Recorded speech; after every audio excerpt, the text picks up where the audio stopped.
Okay, तो हमें आज डीसी मशीन पढ़ना है। डीसी मशीन में हमें दो चीजें पढ़नी है, DC generator, DC motor. Generator और मोटर क्या होते हैं तो हम बेसिक ऑपरेशन देख ही चुके हैं। मैकेनिकल को इलेक्ट्रिकल में कन्वर्ट करने वाले डिवाइस को हम कंटिन्यूअसली कन्वर्ट करने वाले डिवाइस को हम डीसी जनरेटर बोल देते हैं। सिमिलरली अगर इलेक्ट्रिकल को मैकेनिकल में कन्वर्ट किया जा रहा है तो वो मोटर होगी। लेकिन डीसी क्यों बोल रहे हैं? क्योंकि जो आप इलेक्ट्रिकल एनर्जी यहाँ पर ले रहे हो, आउटपुट आपको मिल रहा है जनरेटर से, या इनपुट आप दे रहे हो इलेक्ट्रिकल एनर्जी मोटर को, ये दोनों डीसी फॉर्म में दिए जाएंगे। डीसी फॉर्म का मतलब क्या है?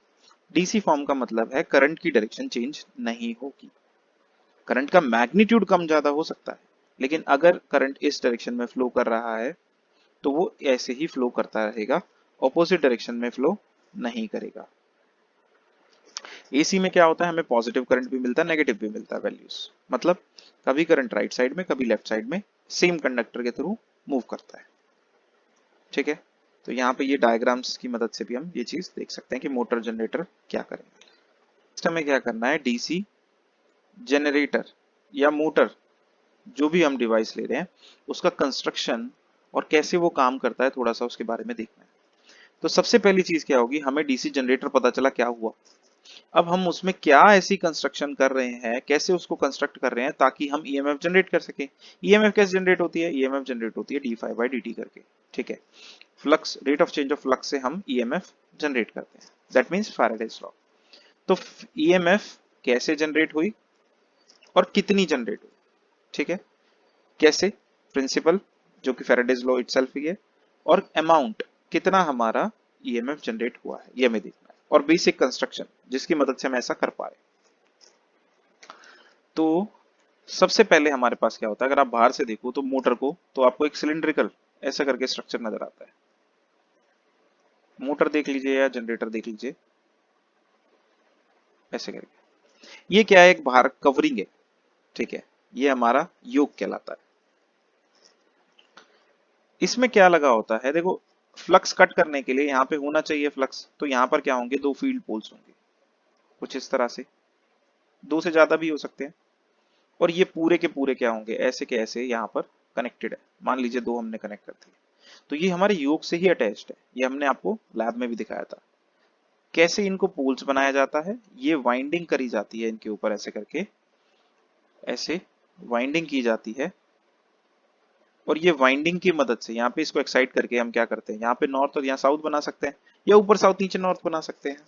ऐसे करके ये काम किया जाता है, और जिससे हम एक्सटर्नल फ्लक्स जनरेट करते हैं, जिसको कट करके ईएमएफ जनरेट होगी। तो अब मैं क्या करता हूँ, इसको डिलीट कर देता हूँ, क्योंकि हमें समझ में तो आ गया। अब डायग्राम थोड़ा सा क्लीन रखने के लिए हम इसको डिलीट कर देते हैं। नेक्स्ट,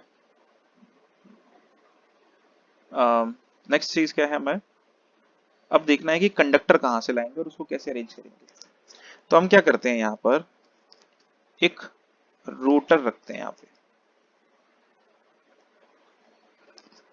ठीक है, मैंने यहाँ पर थोड़ा सा बड़ा दिखा दिया, ये ऐसे करके होगा ये, और यहाँ पर ऐसे करके एक रोटर होगा।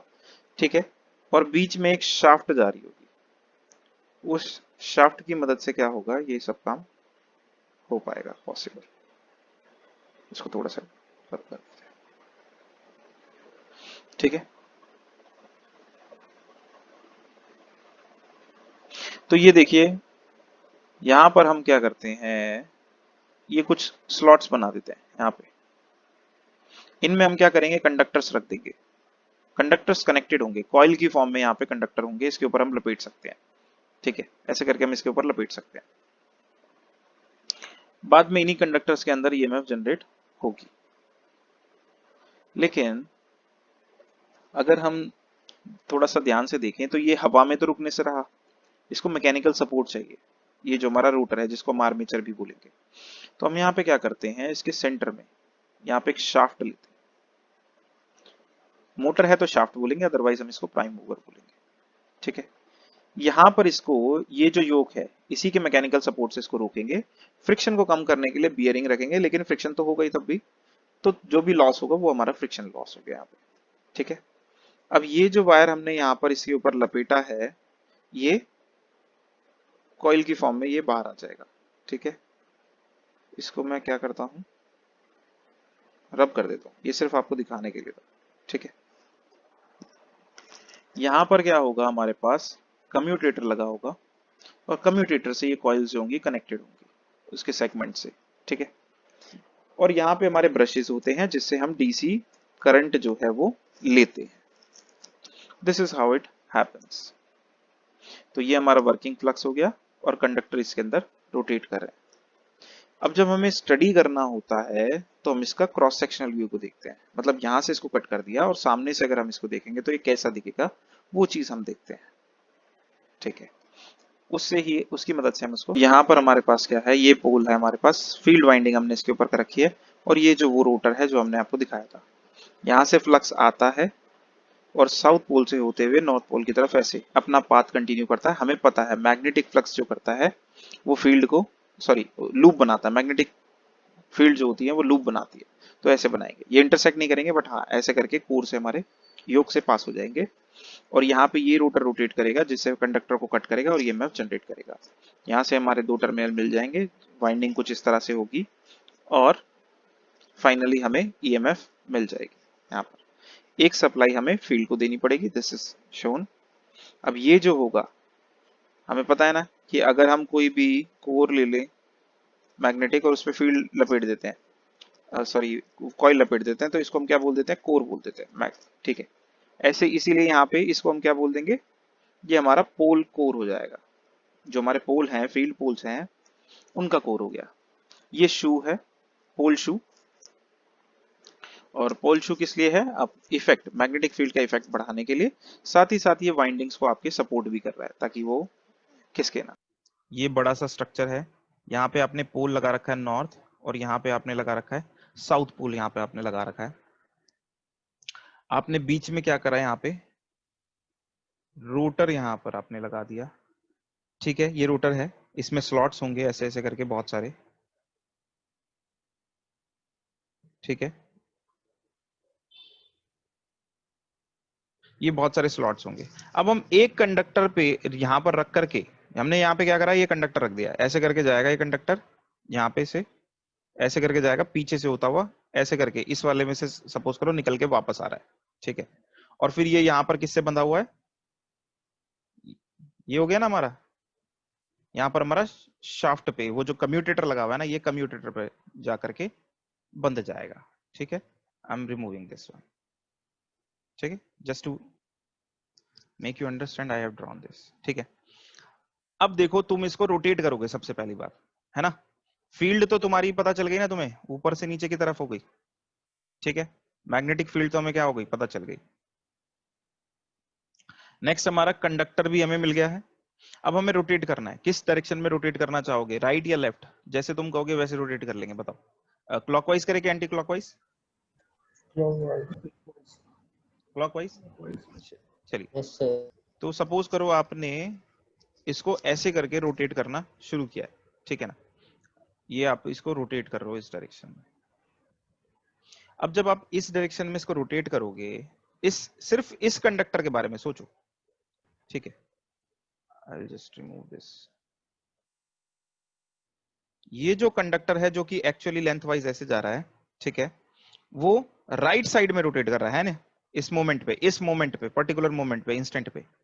तो इसकी वेलोसिटी यहां हो गई, इसके फ्लक्स कहां पर है, डाउनवर्ड डायरेक्शन में है, ठीक है। मेरे को आप बताओ इसके अंदर ईएमएफ किस डायरेक्शन में इंड्यूस होगी, राइट हैंड रूल हमें यूज करना पड़ेगा, जनरेटर एक्शन है ना, ईएमएफ इंडक्शन की बात कर रहे हैं ना हम, तो एफ बी आई हम यूज करेंगे, एफ थंब पे, बी इंडेक्स फिंगर पे और आई आपका मिडिल फिंगर पे, ठीक है। तो यहाँ पे फोर्स किस तरफ लग रही है, यहाँ पर आप फोर्स लगा रहे हो ना, कंडक्टर मूव कर रहा है, तो फोर्स या वेलोसिटी की डायरेक्शन ये ले सकते हो ना, ठीक है। जल्दी से बताओ किस डायरेक्शन में आ रही है, इनसाइड सर, इनसाइड होगा ना, इनसाइड आ रहा है, चलिए इनसाइड आ रहा है सभी का ना, डॉट सर, डॉट, इनसाइड मतलब क्रॉस, इनसाइड मतलब क्रॉस और डॉट मतलब आउटसाइड, परपेंडिकुलर आउटसाइड। बाहर। इस केस में देखो जरा, इस केस में ये लेफ्ट जा रहा है और फील्ड जो है वो नीचे की तरफ है, ठीक है। तो अगेन बी की डायरेक्शन तो सेम है और फोर्स कहां लग रही है, लेफ्ट में लग रही है, तो कहां पर आएगा ये, आउटवर्ड, तो देखो जरा, जो कंडक्टर ये आपका ये जा रहा था ऐसे करके पीछे से, इसमें ऐसे अंदर की तरफ इसमें ऐसे करंट जा रहा है, पीछे से घूम करके ये आएगा, यहाँ से ऐसे नीचे की तरफ करंट आएगा ऐसे करके, और ये वापस ऐसे करंट बाहर निकल जाएगा। कहने का मतलब ये है, ठीक है। और ये होगा जब ये सिंगल टर्न कॉइल है। अगर यहां पर तुमने इसको वैसे बांध रखा है पूरा, तो वो जितने भी टर्न है उनसे होता हुआ ये करंट ऐसे करके बाहर निकल जाएगा। थोड़ा सा वाइंडिंग के बारे में हम डिस्कस करेंगे बाद में, अभी सिर्फ आपको आइडिया देने के लिए मैं बता रहा हूं कैसे होता है, ताकि साथ के साथ इसको विजुअलाइज भी करा सके हम, ठीक है। तो क्लियर है ये चीज? आप देखो, आपने फोर्स यहां लग रही थी और मैग्नेटिक फील्ड यहां थी, तो करंट की डायरेक्शन क्या हो गई, आउटवर्ड आ गई, ठीक है। देखो जरा इसको, अब देखो ये जो है ये इसका सेंटर है रोटर का, और ये क्या हो गया, इसका रेडियस हो गया मान लो, जो हमने कल भी देखा था कि टॉर्क कैसे डेवलप हो रहा है, ठीक है। ये रेडियस है, और ये इसका ये फोर्स यहाँ पे आपने लगाई है बस, ओके। चलिए ठीक है, sorry sorry sorry, EMF induce हो गई ना हमारी। तो हमने जो बेसिक कंस्ट्रक्शन से ईएमएफ कैसे इंड्यूस होनी है, ठीक है, बेसिक कंस्ट्रक्शन से ईएमएफ कैसे इंड्यूस होनी है वो हमने देख लिया, ठीक है। अब हम यहां पे बात करेंगे बैक टॉर्क की। बैक टॉर्क या फिर अपोजिंग एक टॉर्क यहां पे जनरेट होगा। मैंने आपको स्टार्टिंग में ही बताया था, जब भी आपको इलेक्ट्रोमैग्नेटिक सिस्टम से जैसे आपने क्या करा यहाँ पे, मैकेनिकल है यहाँ पे, ठीक है, और मैकेनिकल से अगर आप इलेक्ट्रिकल इनपुट ले रहे हो, इलेक्ट्रिकल आउटपुट आप ले रहे हो इलेक्ट्रिकल, ठीक है, तो इलेक्ट्रिकल आउटपुट जब आप लोगे यहाँ पे, तो यहाँ पे क्या जनरेट होगा, एक बैक टॉर्क।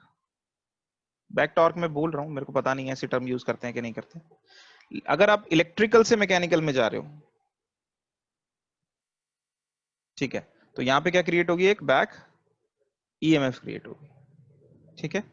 और ये जो अपोजिशन होते हैं ना, जो अपोजिंग टॉर्क यहाँ पे जनरेट हो रहा है और अपोजिंग ईएमएफ यहाँ पे जनरेट हो रहा है, इसी की मदद से क्या कर सकते हैं हम, एनर्जी ड्रॉ कर सकते हैं। होता क्या है कि जब आप मैकेनिकल आउटपुट वेरी करोगे, तो मशीन को कैसे पता है कि कितनी इनपुट पावर लेनी है, तो यहाँ पे वेरिएशन होता है बैक ईएमएफ में, और उसी की मदद से जितना जितना बैक ईएमएफ बढ़ती जाती है उतना ज्यादा ये जो है इलेक्ट्रिकल इनपुट लेता चला जाता है। ऐसे ही जितना जितना यहाँ पे बैक टॉर्क बढ़ेगा, वैसे वैसे यहाँ पर क्या होगा, इलेक्ट्रिकल आउटपुट आपको ज्यादा मिलता रहेगा, ठीक है। अब बैक टॉर्क देखते हैं कैसे जनरेट हो रहा है, क्यों जनरेट हो रहा है, ठीक है। ये डिस्कशन कि यहां पर क्रॉस और नीचे डॉट प्रोड्यूस होगा करंट, इसमें कोई डाउट है क्या, कैसे पोलैरिटी करंट की हमने ली है, मूवमेंट करंट के लिए, इसमें कोई डाउट नो है क्या? सर। चलिए अब नेक्स्ट यहां पर देखिए, कुछ डाउट है तो पूछ लीजिए। नीचे की तरफ मैग्नेटिक फील्ड है, और अब ये जो कंडक्टर है ना, इसके अंदर क्या हो गया, करंट भी तो फ्लो कर रहा है अब इसके अंदर, ठीक है। तुमने उसको फोर्स किया था वो अलग चीज है, लेकिन अब ये क्या हो गया, एक current carrying conductor magnetic field में हो गया कि नहीं हो गया, सोच के देखो जरा, यस सर। है ना। अब कभी भी कोई करंट कैरिंग कंडक्टर अगर मैग्नेटिक फील्ड में रखा हुआ है, तो वो तो फोर्स एक्सपीरियंस करेगा, ठीक है। कितनी फोर्स एक्सपीरियंस करेगा, आई एल क्रॉस बी, ठीक है। तो अब आप एल से आई एल की जो डायरेक्शन है, मतलब यहाँ पे ये जो आई एल की डायरेक्शन, ये करंट की डायरेक्शन होगी, क्रॉस बी करोगे, मतलब इसको इसके साथ क्रॉस करोगे, ठीक है, आई एल क्रॉस बी यानी राइट हैंड रूल यूज करोगे, तो आपको नहीं पता चल रहा है कि यहाँ पे एक अपोजिंग फोर्स होगी यहाँ पे क्रिएट, इसको मैं बैक फोर्स बोल देता हूँ, एफ बी से डिनोट कर देता हूँ। मान लीजिए ये तो आपने फोर्स लगा रखी थी, अब इसका काम नहीं है, अब इसको हम यहाँ पे यूज नहीं कर रहे हैं, इसकी वजह से जो ईएमएफ इंड्यूस हुई, उसकी वजह से जो करंट फ्लो करने लगा, उसकी वजह से ये अब करंट कैरिंग कंडक्टर हो गया, जो एक्सटर्नल मैग्नेटिक फील्ड में रखा हुआ है। और इसके ऊपर जो फोर्स की डायरेक्शन निकालोगे, तो वो ऑपोजिट निकल के आ रही है, जो आप फोर्स लगा रहे हो उस डायरेक्शन के, ये सबकी डायरेक्शन आ रही है क्या, क्रॉस प्रोडक्ट आती है आपको। अगर ये ए वेक्टर है और ये बी वेक्टर है, अगर आप ए क्रॉस बी करोगे तो कहां डायरेक्शन मिलेगी, परपेंडिकुलर आउटवर्ड, और अगर बी क्रॉस ए करोगे तो परपेंडिकुलर इनवर्ड्स। क्लियर है ये?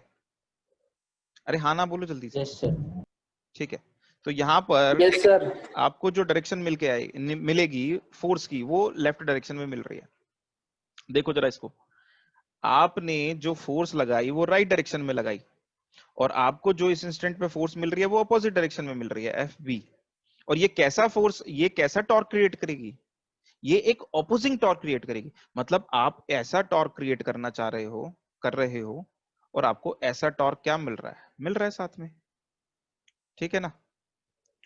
इसको मैकेनिकल टॉर्क भी बोल सकते हो आप, कि यहाँ पर जितना, या इलेक्ट्रोमैग्नेटिक, सॉरी, इलेक्ट्रोमैग्नेटिक जो डेवलप्ड टॉर्क है वो भी आपका क्या होगा, वो ऑपोजिट, अपोज कर रहा है इसको।